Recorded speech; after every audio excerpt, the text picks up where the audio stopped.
And the next time you played the West Indies was in 1969. Marvellous series for England because you won up at Headingley and did it against the odds because West Indies 219 for 3 looked as though they were going to skate it in, and of the 7 wickets that fell, you picked up 4 of them. Am I right in thinking you had a little bit of a signalling system going? Throughout our Kent days, we did work on a signal system, mainly for a quicker ball and also for the slower ball. And I think you might see here that there's certainly the signal for the slower ball, where I'm directing my head into the air, suggesting that Derek should give a little bit of flight to the delivery. I did this sometimes if I felt a batsman was getting a bit tied down and maybe felt he might play an aggressive shot when he shouldn't. And we worked on this system quite well. Full face of the bat, straight down the pitch. And asking and given, just touching the glove rather than the bat, and it's the 4th wicket down. West Indies 219 for 4.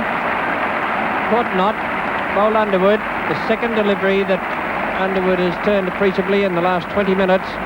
Great test of temperament this on both sides. England suddenly back in the game with a real chance. 2 wickets falling for 9 runs. Got him! Yes, put behind Alan Knott. And look at the jubilation from the England side. And what a turnabout. 219 for 3, 224 for 5, 228 for 6. West Indies are back on the defensive. It's almost a case for Underwood slowing down his pace a little bit, giving the ball a bit more air, looking for this little bit of extra turn. I don't think he's going to be hit into the outfield by John Shepherd. And it's the 7th wicket down. Shepherd looking most surprised.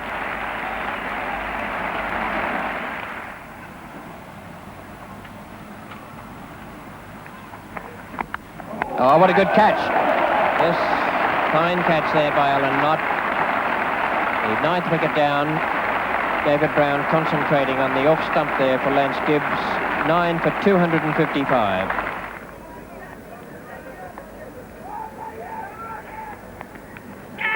There's a chance there, yes, a great catch by Alan Knott, going for the hook.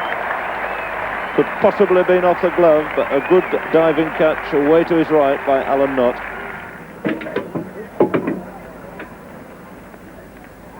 And that is out. Clive Lloyd getting it right on the bottom of the bat.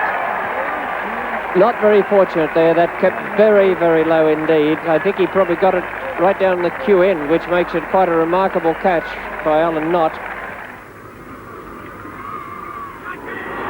And Alan Knott has gone up for it and he's given it out. And Lloyd doesn't like it.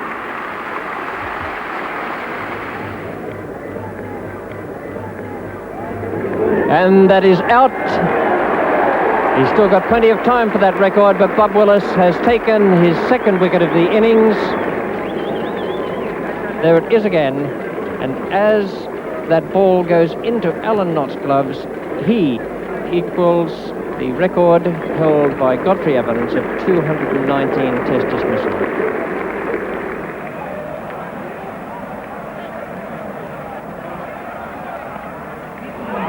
And that's out this time. He stumped him, not a stumped in. That one certainly turned. And Derek Underwood strikes and he'll be relieved. It's the 1st wicket he's taken since Old Trafford. And Lawrence is the man to go, out for 70. Stumped Knott, bowled Underwood with the West Indies total on 350. So applause for Alan Knott, establishing this new world record. Most dismissals now made by a wicket-keeper in Test match cricket. It's on to 220 and just at long last passing the record here of Godfrey Evans with 219 to his credit.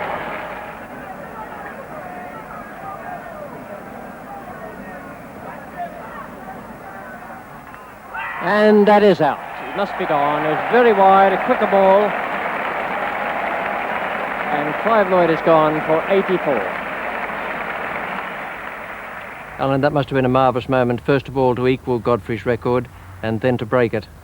Yes, Richie, it was lovely in a way that it was off Derek Underwood, I think. I think just before that I dropped quite a difficult catch, and I think maybe it was meant to be that it should be off Derek Underwood. I broke the record, but I think I've never really been a records man, but when it happened, there was a terrific relief. I was terribly pleased, I must admit. Well, it's always seemed to me that you've been at your best with the bat when it's been in times of adversity for England. And they were quite regular in 1976 against the West Indies. They had a marvellous team. Andy Roberts, one of the greatest bowlers I've ever seen. You went in about at Headingley, 169 for 5. Yes, it was a difficult match really to start, because both Tony Greig and myself hadn't played particularly well that summer, and a great friend of mine, Stuart Leary, gave me good advice early in my career, saying that if times aren't going well, don't ever suggest you be dropped. Always leave that to the selectors. And I can remember passing that advice to Tony, because I'm sure he was considering that, and it was a wonderful test match for both of us because we both got 116. But as you say, Richie, batting under pressure, I think when you bat at number 7 you have to train yourself to take pressure, and I seemed very much to enjoy batting in situations like that.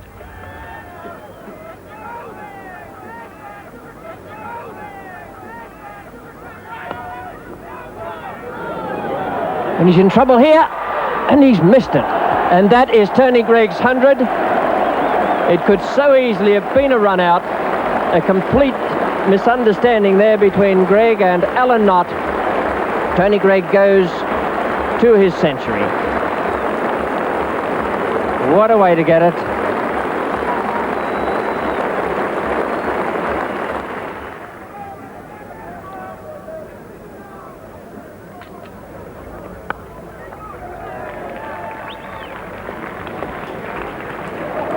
Throw being not quite as good as the pickup, and allowing more overthrows here.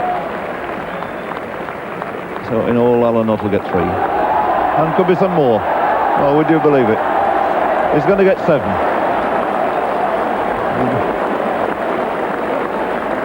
I don't think I can recall that happening in a test match before.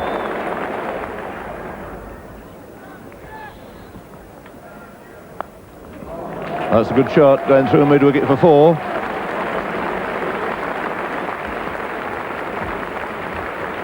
Well, on the scoreboard, he's on 45. That takes him on to 49, but I think there's some doubt whether the scoreboard registered the 7.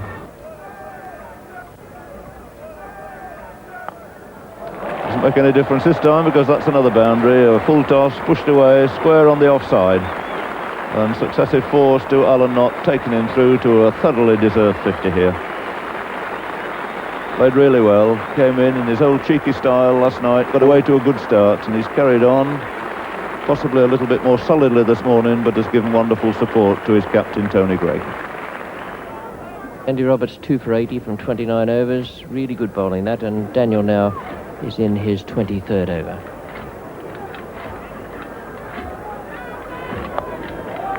Runs.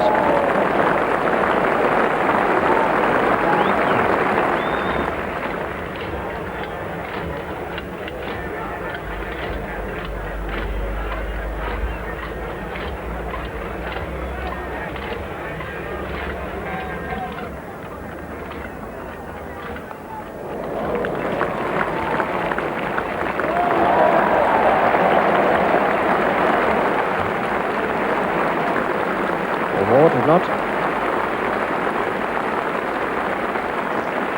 And the 300 comes up now. The loss of 5 wickets. Greig facing Daniel. Well, that's it this time. Clive Lloyd's taken the catch. Broke on this fine partnership. It's the end of Tony Greig for 116. A brilliant match-saving century for England. And Tony Greig will get a wonderful ovation from this packed Headingley ground. Came into bat when England were in real trouble, survived through yesterday, progressed today. The hat's already off, the bat in the air to acknowledge this great ovation. 339 minutes out in the middle for his 116. It included 1 5 and 15 fours. It's Roberts now to Knott. Got that away. Chased by Julian, but it'll hit those practice wickets in front of the pavilion, and it fairly races away once that happens.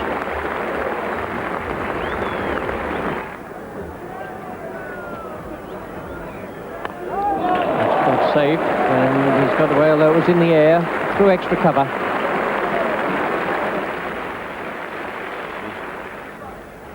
Again, Fredericks going back at square point, extra cover in. That's turned away nicely. That's it. Flicked away, found a beautiful gap there between deep long leg and square leg. Alan Knott goes through to a richly deserved century. He's delighted, so are the crowd, relief all round. Tony Greig, his captain, out on the balcony to applaud him. And Alan Knott going on to 101 out of 372 for 8. 292 minutes he's been out there, helped Tony Greig in this magnificent England recovery. And one can record that he's included 1 7 and 12 fours in that 100. It's a good shot.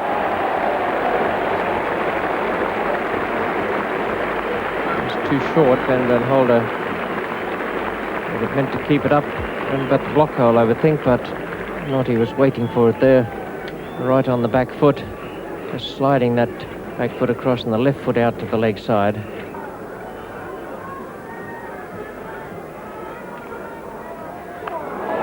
Well, that's a better shot still. He really was waiting for that.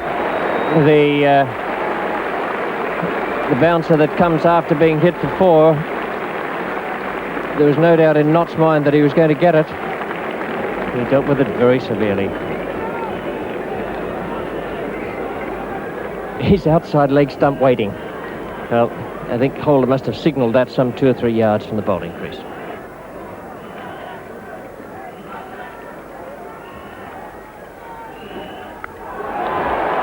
Now Daniel's under it, and he's caught it safely. So Alan Knott is out, the last wicket to fall, and the total is on 387. 116 to Alan Knott. It equals his highest score ever in Test cricket. He made 116 against Pakistan at Edgbaston in 1971, and what a great comeback this is.